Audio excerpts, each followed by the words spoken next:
Hello everyone, this is Ether Dragon, and welcome back to another episode of Fire Emblem Heroes. So today, Dagr just came out on her Mythic banner, and of course that means we have to tackle the Abyssal map with the usual shenanigans. And we have two clears today, both using the same team. We'll do the first clear, just the standard clear, and then we'll do something funny because why not?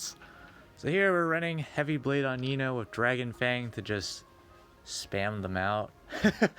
Lots of Dragon Fangs getting procced this battle.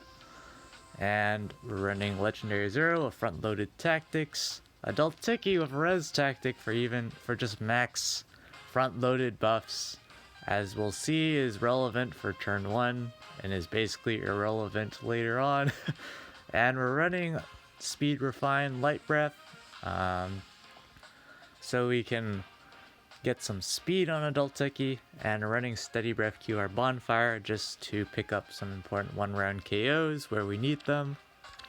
And last but not least, we have Veronica, Brave Veronica, running Defense Tactic for, again, the maxed out front-loaded buffs we can get on this team.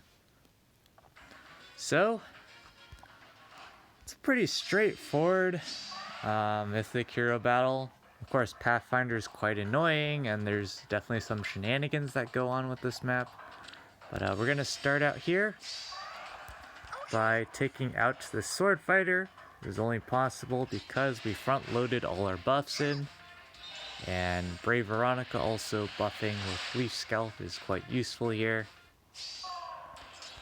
And with that, we have immediately accelerated Dragon Fang, and that allows us to pick up the one-shot on this green mage, which is hyper convenient for us, so we don't have to take as much damage here, as we are using Vantage, so we want to take as little damage as we can while still being in Vantage range. So we take on this Bowflyer, 1 round KO, and that's pretty clean. And because of Pathfinder, this blue mage can attack Nino, but thanks to Dragon Fang, we avoid taking 1 damage, which, I mean, it's kind of inconsequential, but it all works out in the end. So now we have this Sword Cavalier, Ruby Sword plus Lunge and Poison Strike. And so this is why we need Adult Tiki to have some stats and Bonfire in 1 round, so we can 1 round KO the Sword Cavalier. Otherwise, we get hit by Lunge and Poison Strike and terrible things happen. But the reason why we didn't keep Adult Tiki in range of Legendary Azura for some extra buffs is precisely because of AI manipulation. Lots of jank shenanigans are going on behind the scenes, so we can pull stuff off. We also do some AI manipulation on the good old Lance Refrigerator here, so we get an advantageous position next turn. And so here, because again we've accelerated Dragon Fang, we are able to 1 round KO this red mage, and in particular one-shot him, so we don't even have to take the counter, which is quite nice for preserving HP. And here, Tiki is going to be able to 1 round KO the Sword Cavalier thanks to Steady Breath, allowing her to 1 round proc Bonfire. So that's convenient for us, and because of our AI manipulation, the Lance Refrigerator moves down instead of to the right, which is quite important here because of course Dagr had even Tempest, so otherwise Dagr would be here, and that puts us in a much worse situation. So now we're going to do yet some more AI manipulation.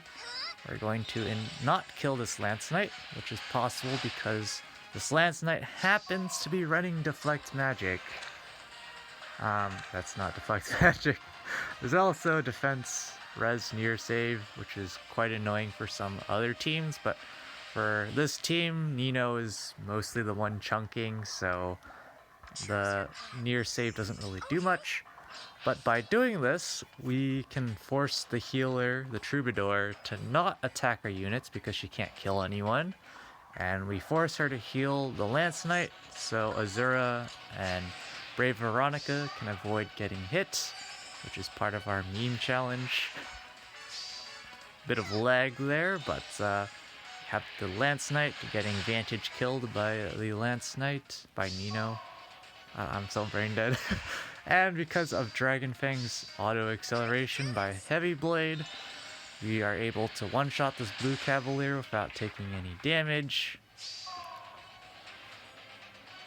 And now we have more shenanigans. Now, because we've been able to preserve our HP pretty well throughout the whole fight, and we have Tiki with Res Tactic, Nino has as much bulk as she can to take as little damage from this Troubadour as possible. But the point is, if we had to take damage earlier on in the fight because things didn't work out, then we still have HP to spare is the idea. But of course that Troubadour had the flash effects, so we gotta run for our lives. But we actually, because again we have Heavy Blade to accelerate Dragonfang, we have the Cleaner plus Green Thief that we will now promptly use Vantage to one-shots. So you can see Dragonfang is putting in a lot of work here, just nuking stuff left and right. It's a meme special because of the scaling being only 50% of your attack, but when you're running a Blade Tome, you can dish out quite a bit of damage. But once again, thanks to Heavy Blade here, we're able to accelerate Dragonfang yet again by taking out this Lance Fighter. And now Dagr is at the mercy of Nino to get one shot here by Dragonfang. And now the whole point of Tiki running the Speed Refined Light Breath comes into play here. We have this Red Mage who only has 42 speed. Tiki, thanks to Brave Veronica's Leaf Scalp, is going to have 40 speed. So she's going to be able to avoid the double without the Speed Refined Light Breath. She would only have 37 speed and get doubled and promptly die to the mage. So this is precisely what makes everything work. And we're just running Bonfire for this clear purely for so we can get Tiki to say a special quote at the end by attacking into this Red Mage. And last but not least, we can go ahead and dance. Just plop everyone in position for no reason and pick up the kill on the Red Mage. And there we go. Pretty straightforward clear, I gotta say. Tons of AI manipulation, lots of Dragonfangs, and just some solid enemies against us. The main issue is honestly the Red Mage, that Red Mage at the very end. In a lot of variations, that Red Mage is just always a pain because of dull range, Nino can do basically no damage to that particular Red Mage. So it's important that we either get rid of him early or wait till the very end. But now, let's move on to our second clear. So you might have noticed, turn 1 we did some pretty solid nuking. So you might be inclined to think, what would happen if we just decided to bait everything turn 1? So this is a one turn clear using Nino and company, all made possible by the Res Tactic and Leaf Scalp. Oh boy, this was pretty hype when I found I could do this. We're gonna plop Nino here, and because of Dragonfang auto-accelerating thanks to Heavy Blade, we can one-shot Dagr, and we're just straight up going to hit end turn on everyone. And thanks to Leaf Scalp's defense and res debuff on the Lance Knight, we're actually able to one-round KO him through Deflect Magic. And because of Leaf Scalp's attack and speed buff, Nino's able to double and obliterate everything. So, Dragonfang obliterating this Bowflower before any attacks get to happen. And this blue mage is just going to ting on Nino. And thanks to Heavy Blade, we can get some charges on our special, but it doesn't really do anything in this case. Because now it's at 2 cooldown, but the main part is we have the blue refrigerator here. And because we have Heavy Blade, we can just absolutely obliterate with Dragon Fang. It's not necessary to 1-round KO the Lance Knight here, but